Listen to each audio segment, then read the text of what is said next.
Hi, it's March 22nd, 2015, and this is Deborah Cook, and I want to alert people to this, and please someone send this video to Ed Opperman, and thank you up front for that.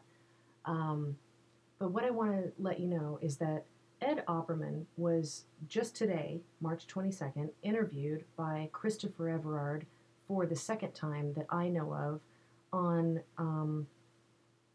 the Truth Frequency radio show. Christopher Everard's show on the Truth Frequency. And I find it kind of funny because Ed Opperman is supposed to be this private investigator. Now, how can he not know that he's being interviewed by a criminal, Christopher Everard? How can he not know that? Okay, so obviously there's a few questions that I have. Either there's three actually. Ed, and I hope you don't mind that I call you Ed. Are you a fraud just like Christopher Everard? Or are you not a very good private investigator? Or are you just willing to go on the radio with anyone? Do you not investigate who you're on the radio with? You might want to do those things, Ed Opperman. You might want to do those things. And I mean no disrespect to Ed Opperman, because I want to believe that Ed Opperman is actually a good private investigator.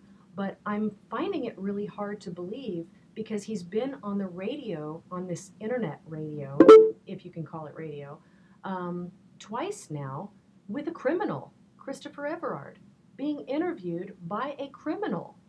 Christopher Everard has been interviewing Ed Opperman, who is a private investigator. So I'm sorry, there's a lot of questions, and I'm not the only one who has these questions. A few people have come to me privately today with some of these questions, like how could a private investigator even be interviewed by him? I mean, Ed, and I'm sorry, I hope I can call you Ed, and I hope someone sends this video to you, but you need to point that private investigative eye of yours on Everard, and you need to realize who you've just been interviewed by, okay? Now, this interview that Christopher Everard did with Ed Opperman, Ed Opperman was on in the second hour, and in the second half of the first hour, Christopher Everard had a man named Paul Whiffen on, also for the second time that I know of. And Paul Whiffen, they were having a laugh, I think it was March 8th on the radio, that they knew each other for this long and this long and this long. Well, Ed Opperman, hello, come on. You might want to throw the name Paul Kevin Whiffen into Google and see the connection there between Christopher Everard, Paul Kevin Whiffen, and a man named Jonathan King. Okay, Jonathan King is a known and convicted pedophile in the UK. Now, Ed Opperman was on Christopher Everard's show today, and they were talking a lot about Jimmy Savile and these other pedophile rings, and I'm fine with that. You know, put these pedophiles away. Put them away in prison forever, okay? But Ed, come on. Everard is having a laugh at you. He's having a go at you right now because you were literally put on the radio right after this guy, Paul Whiffen, who is an associate of Jonathan King, okay? He works with Jonathan King, and Christopher Everard is friends with Paul Whiffen, okay? Now, the only mention that Christopher Everard ever made of this man, Jonathan King, was, and I'll put the video in the description in this video, and you can read it for yourself, Ed. Christopher Everard said that Jonathan King's crimes paled into insignificance when compared with Jimmy Savile's crimes. Really? Watch the video, Ed. And please, someone send this video to Ed, because I really want to believe that Ed is a private investigator, and I want him to turn that private investigative eye on Everard. Okay? Now, I've just had enough of this crap. I really have had enough of this crap. And today, it was just sickening to listen to this. He has Whiffin on right before Ed Opperman, and now Everard is probably having a cognac and a spliff and having a laugh because he thinks he's outsmarted them. That's what he thinks. He's just having a go at people and he's just having a laugh because Christopher Everard thinks he can outsmart the police. He thinks he can outsmart the security at banks. He thinks he can outsmart the security at people's internet providers. I mean, I have the police report where Christopher Everard admitted to having my Facebook page shut down, disabled. I have it. And that's not legal. You can't do something like that. I mean, trust me, if it was legal to do something like that, I would have had Christopher Everard's Facebook page taken down a long time ago. It's not legal to do that. I uphold the law. Christopher Everard doesn't. And that's the difference.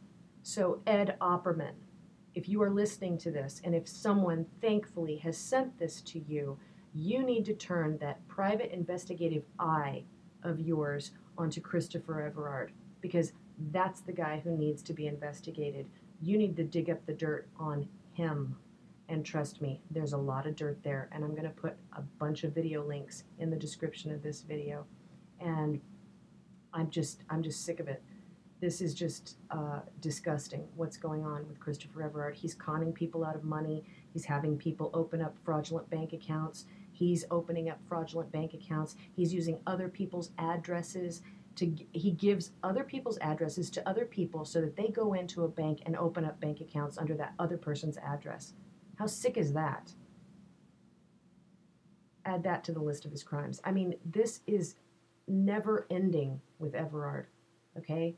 It's a never-ending scam, and Christopher Everard is a man who is hiding in the truth movement because he is a criminal, and where better to hide than in something called the truth movement, because if anything ever comes out on him, he just screams victim. He's been victimized. It's the types of subject matters he covers. First of all, he doesn't cover those subject matters. He just steals it from other websites, all right? He's not covering anything. He grabs this shit and he posts it and he claims it as his own. So he's not uncovering anything that you can't find for yourself on Google, okay? And then he wants to scream that he's the victim. No, he chose the truth movement to hide his other predilections, okay? That's what he's doing. He is literally a criminal hiding in the truth movement. And I'm sick of this crap. I'm really, really sick of it. And I hope, Ed, that you are a real private investigator. Okay? I really, really hope that. Because you need to use those private investigative skills and turn them on Everard. Okay? Please. Somebody do it. Okay? There's been a lot of people come forward to me privately. And I know that it seems like I'm on some one-woman crusade. I got a message the other day. You seem like you're a woman on some one-woman crusade. Yeah, maybe I am, but that's until other people start speaking up. And then I won't be one woman on a crusade, okay? There's going to be others. So, and there are a lot of others. They've just been private with it, and that's fine. But Ed Opperman, please look into Christopher Everard, okay? Please, do yourself a favor. And you know what? I would advise you on this. You're a private investigator. It would probably behoove you not to be on an internet radio show with a criminal, okay? I would suggest that you don't do that in the future, all right? And to everyone else out there, I want you to stay safe on the internet, and stay away from these con men and criminals like Christopher Everard. And you have a wonderful night. Bye-bye.